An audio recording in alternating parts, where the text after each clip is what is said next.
ఈరోజు ఆ చనిపోయిన చిన్నది దేవుడు తాకగానే లేచిందంట. యేసుప్రభు ఇంట్లోకి పోతానే స్థలం పైకి ఎక్కిపోయి కూర్చొని మీరందరూ బయటికి పోండి, ఆ పిల్ల చచ్చిపోలేదు, పోండి అయ్యా బాబు, ఆ పిల్లకి జస్ట్ నిద్రపోతుంది, మీరు ఎందుకు అంత ఏడుస్తున్నారంటే ఇంత ఆశ్చర్యమైన మాట కదా దేవుడు నోటిలో నుంచి, అంత ఆశ్చర్యమైన మాట వచ్చింది.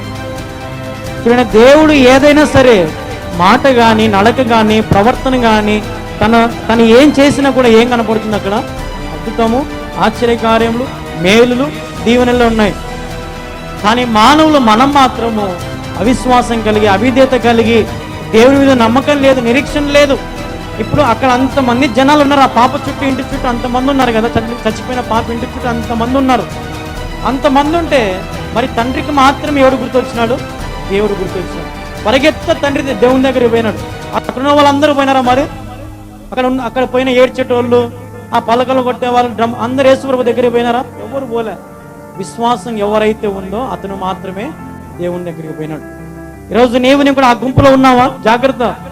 ఆ గుంపులో ఉంటే దేవుడు మన విశ్వాసం ఒప్పుకోడు.